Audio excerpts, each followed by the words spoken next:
নমস্কাৰ বন্ধু বান্ধৱীসকল, আপোনালোকক স্বাগতম জনাইছোঁ আমাৰ চেনেল আসাম জব এণ্ড কেৰিয়াৰলৈ। যদি আপোনালোকক ভিডিঅ'টো ভাল লাগে তেনেহ'লে আপোনালোকে লাইক এণ্ড ছাবস্ক্ৰাইব কৰি আমাক উৎসাহিত কৰিব নাপাহৰিব। তেনেহ'লে বলক বন্ধুসকল, আজিৰ এই ভিডিঅ'টো আমি আৰম্ভ কৰোঁ। বন্ধুসকল, আজি প্ৰথমটো গুৰুত্বপূৰ্ণ খবৰ হৈছে জুবিন গাৰ্গৰ সৈতে ঘটা নাছিল কোনো দুৰ্ঘটনা। এয়া আছিল পৰিকল্পিত। 8 ডিচেম্বৰত চাৰ্জশ্বিট দিবলৈ নিৰ্দেশ মুখ্যমন্ত্ৰী ডক্টৰ হিমন্ত বিশ্ব শৰ্মাৰ। জুবিন গাৰ্গৰ সৈতে ঘটা নাছিল কোনো দুৰ্ঘটনা। এয়া আছিল পৰিকল্পিত কাণ্ড। 8 ডিচেম্বৰ চাৰ্জশ্বিট দিবলৈ নিৰ্দেশ মুখ্যমন্ত্ৰীৰ। দুৰ্ঘটনা নহয়, জুবিন গাৰ্গক হত্যা কৰা হৈছিল। জুবিন গাৰ্গৰ হত্যাকাণ্ডৰ চাৰ্জশ্বিট 8 ডিচেম্বৰত দাখিল কৰা হ'ব। সকলো ফালৰ পৰা চৰকাৰ প্ৰস্তুত। গৃহমন্ত্ৰীকো অনুমোদনৰ বাবে কৰা হৈছে সাক্ষাৎ।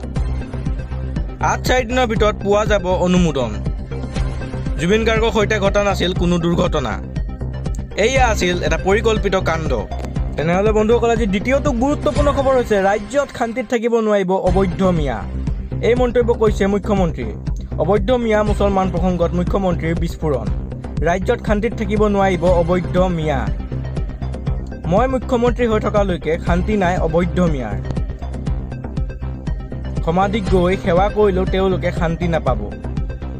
মই যেতিয়ালৈকে মুখ্যমন্ত্ৰী তেতিয়ালৈকে থাকিব মিয়াৰ টেনচন। অবৈধ মিয়া মুছলমান প্ৰসংগত মুখ্যমন্ত্ৰীৰ বিস্ফোৰণ। ৰাজ্যত শান্তিত থাকিব নোৱাৰিব অবৈধ মিয়া।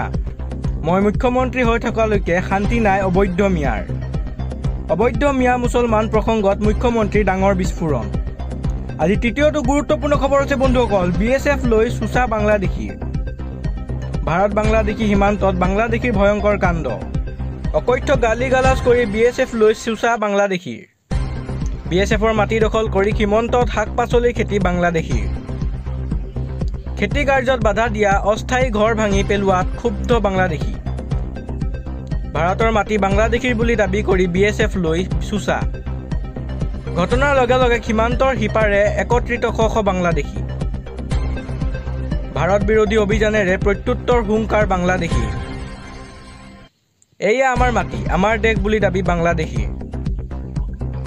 তীব্ৰ উত্তেজনাৰ মাজতে BSF আৰু BGBৰ মাজত বৈঠক। কৰিমগঞ্জৰ সীমান্ত আৰু বাংলাদেশৰ চিলেটৰ ৰচুলপুৰত এই ঘটনা।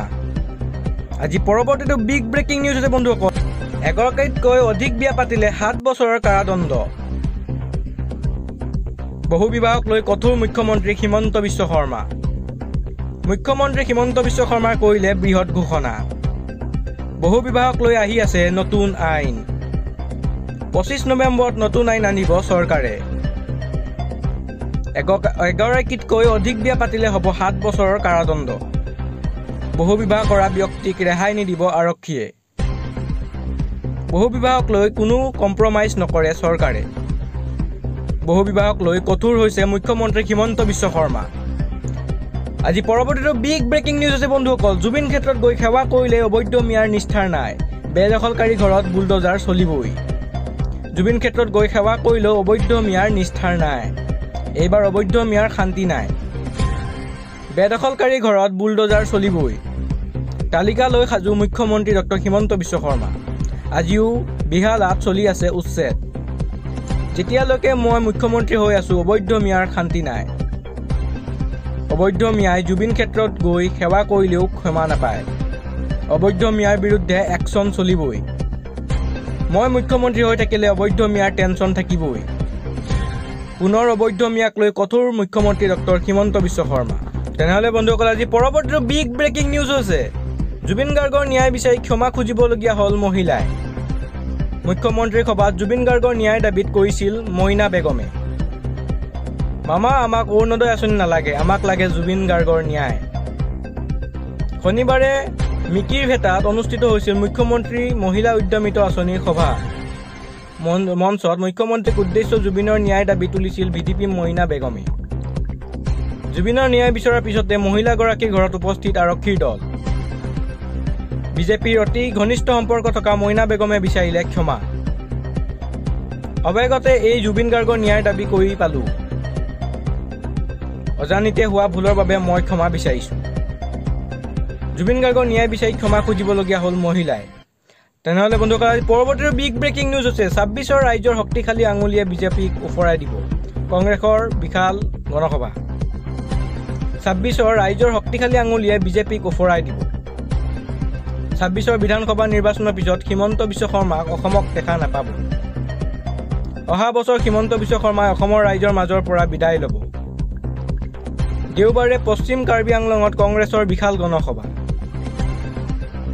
গণসভাত বিজেপি মুখ্যমন্ত্ৰীক সমালোচনা গৌৰৱ গগৈ কংগ্ৰেছৰ বিশাল কৰ্মসভাত APCCৰ সভাপতি গৌৰৱ গগৈ বিজেপিক বুঢ়া আঙুলি দেখুৱাই অসমৰ ৰাইজে কংগ্ৰেছক আশীৰ্বাদ দিবই 26ৰ বিধানসভা নিৰ্বাচনত অসমৰ ৰাইজে কংগ্ৰেছক মৰম দিব আগন্তুক বৰ্ষত অসমক কংগ্ৰেছৰ নেতৃত্বত চৰকাৰৰ হ'বলৈ গৈ আছে মুখ্যমন্ত্ৰী তুলিৰাম ৰংহাঙক সমালোচনা কংগ্ৰেছ সাংসদগৰাকী বিগত বছৰত বিজেপিয়ে কেৱল মিছা আশা আৰু মিছা প্ৰতিশ্ৰুতি দিলে কংগ্ৰেছ দলৰ সাহস দেখি বিজেপিয়ে ভয় খাবলৈ আৰম্ভ কৰিছে বিজেপি দলটোৱে নিজকে ৰাইজৰ ৰজা বুলি ভাবিব নালাগে 2026ত ৰাইজৰ শক্তিশালী আঙুলিয়ে বিজেপিক ওফৰাই দিব তেনেহ'লে বন্ধুসকল আজি পৰৱৰ্তীটো বিগ ব্ৰেকিং নিউজ হৈছে গৌৰৱ গগৈ 100% পাকিস্তানী গাখীৰত মানুহে অলপ হ'লেও পানী ঢালি খায় কিন্তু গৌৰৱ গগৈ 100% পাকিস্তানী মিল্ক গৌৰৱ গগৈ সম্পূৰ্ণ পাকিস্তানী এজেণ্ট গৌৰৱ গগৈ মোৰ ওপৰত কেছ দিলে মই ভয় নকৰোঁ জুবিন গাৰ্গৰ ঘটনাৰ চাৰ্জশ্বিট দিয়াৰ পিছতহে গৌৰৱ গগৈ কাণ্ড মুকলি কৰা হ'ব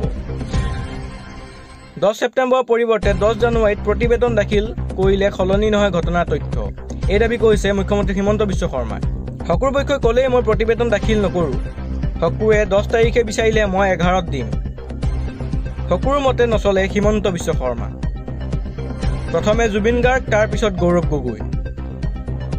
গগৈ পাকিস্তানী লিংক সন্দৰ্ভত মুখ্যমন্ত্ৰীৰ প্ৰতিক্ৰিয়া গৌৰৱ গগৈ 100% পাকিস্তানী বুলি দাবী মুখ্যমন্ত্ৰী হিমন্ত বিশ্ব শৰ্মাৰ ভিডিঅ'টো চাই ভাল লাগিল যদি আপোনালোকে লাইক আৰু ছাবস্ক্ৰাইব কৰিবলৈ নাপাহৰিব ধন্যবাদ